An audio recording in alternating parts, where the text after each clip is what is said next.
How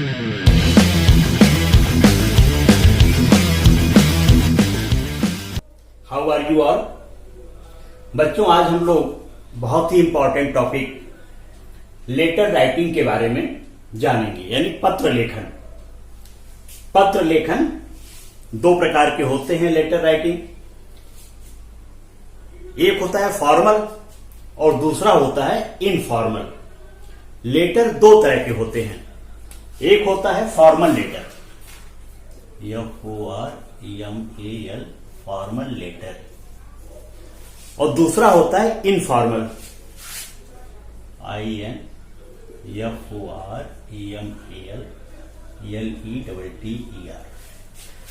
formal letter यानी औपचारिक पत्र हम जैसे प्रिंसिपल को लिखते हैं या किसी बैंक के मैनेजर को लिखते हैं, यानी ऑफिशियल यूज में फॉर्मल लेटर का यूज करते हैं ऑफिस वाले कामों में। और जब हम अपने दोस्तों को लेटर लिखते हैं, अपने पेरेंट्स को लिखते हैं, अपने सिस्टर्स ब्रदर्स को लिखते हैं, तो वो इनफॉर्मल लेटर होता है, अनौपचारिक पत्र कहा जाता है। तो दो तरह के लेटर होते हैं, पहला है फॉर्मल और दूसरा है इनफॉर्मल लेटर। इनफॉर्मल लेटर हम उसको जो फ्रेंड्स को लिखते हैं या पेरेंट्स को लिखते हैं, उसमें कोई बहुत ज्यादा स्ट्रक्चर की आवश्यकता नहीं पड़ती। लेकिन जो फॉर्मल लेटर होता है, जो औपचारिक पत्र होते हैं, उसके लिए स्ट्रक्चर बहुत जरूरी होता है। और जो CBSE का NCERT का जो नया कैरिकुलम है, उसमें लेटर्स के जो मेन पार्ट्स हैं वो बाएं तरफ लिखे जाते हैं। तो आइए हम देखते हैं।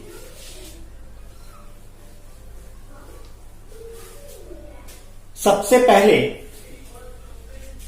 जो सेंडर्स है, जो पत्र को भेजने वाला है, उसका एड्रेस लिखते हैं, पता लिखते हैं।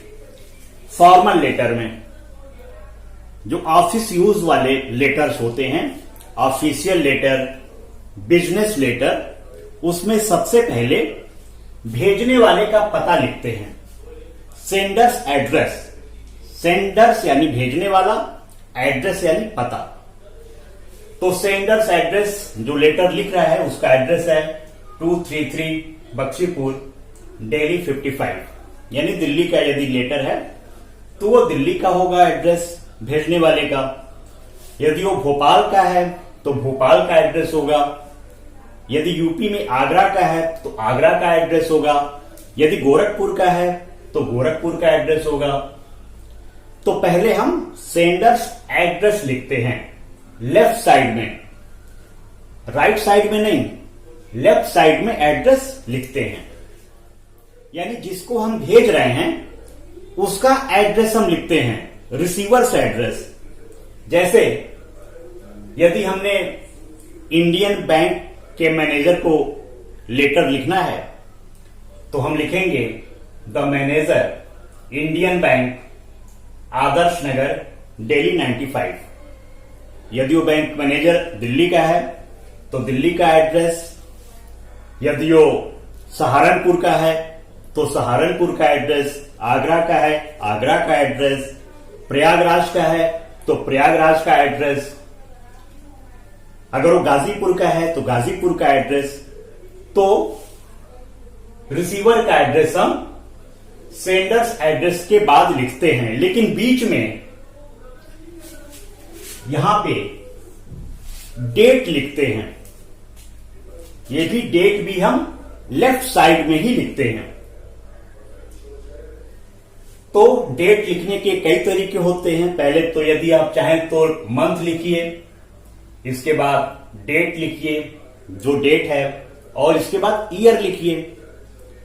दूसरा तरीका डेट का है कि पहले आप डेट लिखते हैं, इसके बाद मंथ लिखते हैं और इसके बाद ईयर लिखते हैं।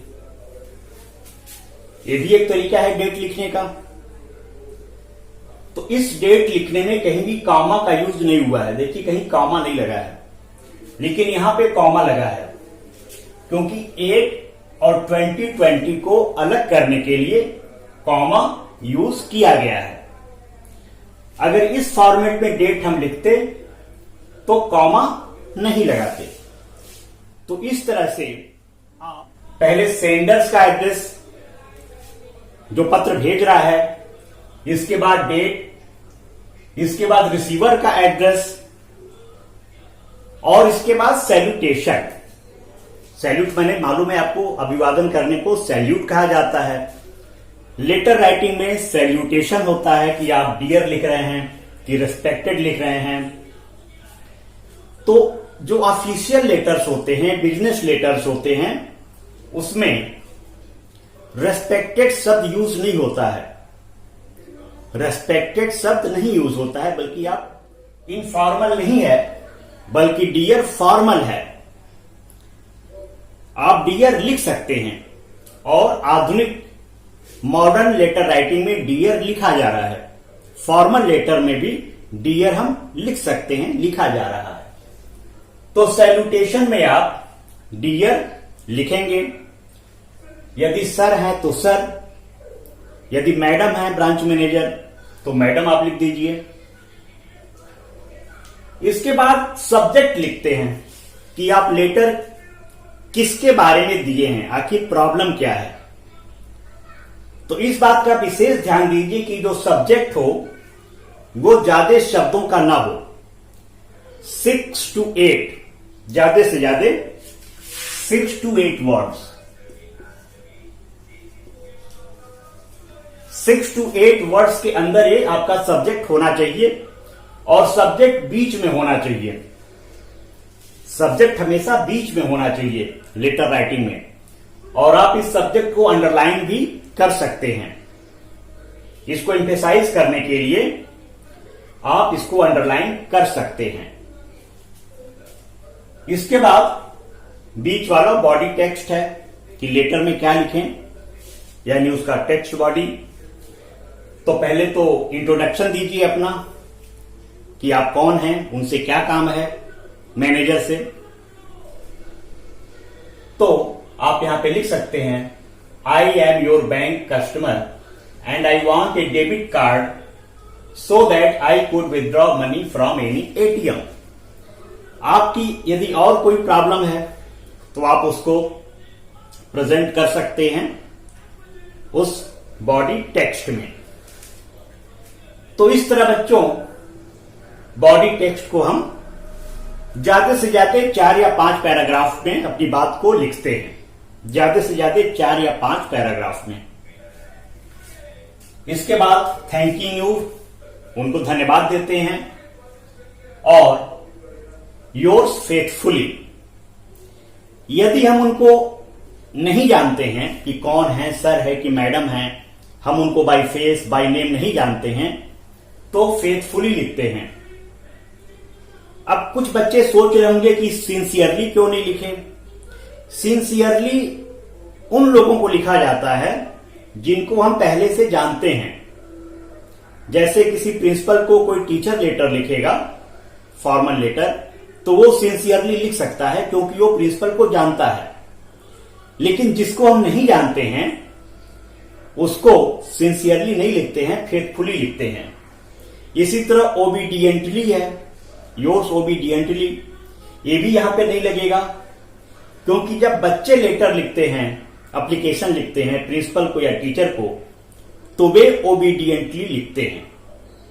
यहां पे किसी बैंक का कस्टमर किसी बैंक मैनेजर को ओबीडियंटली या सिंसियरली नहीं लिखेगा, बल्कि फेथफुली लिखेगा। ओबीडियंटली बच्चे लिखते हैं जब भी प्रिंसिपल को या टीचर को लेटर लिखते हैं।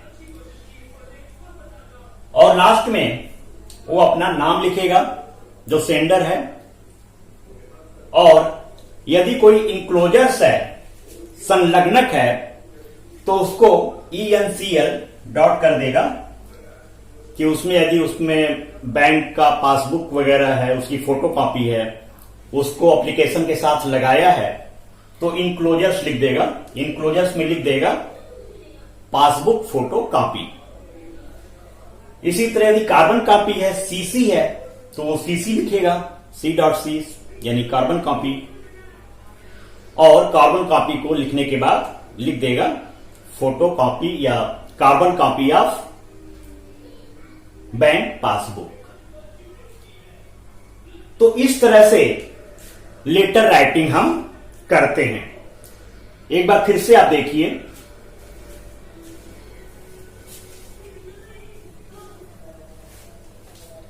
लेटर राइटिंग्स दो प्रकार के होते हैं, फॉर्मल लेटर और इनफॉर्मल लेटर। फॉर्मल लेटर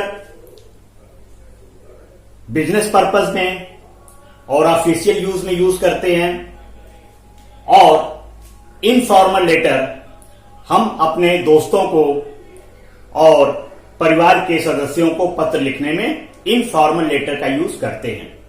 तो आज हम फॉर्मल लेटर की बात कर रहे हैं।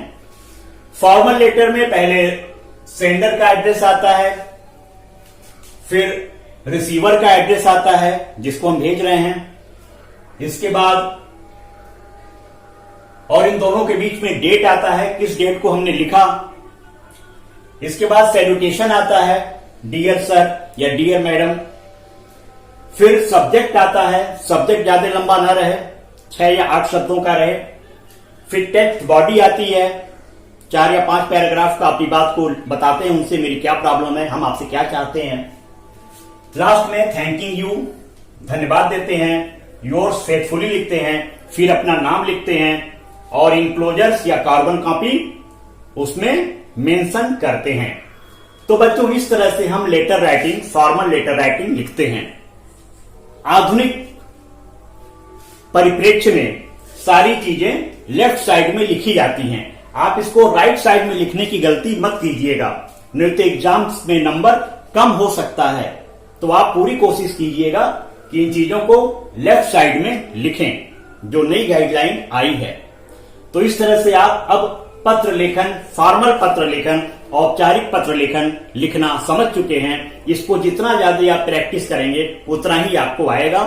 आप भी किसी संपादक को पत्र लिखिए, किसी डॉक्टर को पत्र लिखिए, किसी इंजीनियर को पत्र लिखिए, या किसी बिजली विभाग में पत्र लिखिए कि आपकी कॉलोनी में बिजली नहीं आ रही है या ट्रांसफार्मर आपको बदलवाना है।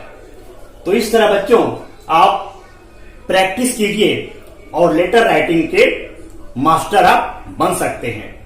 Best of luck.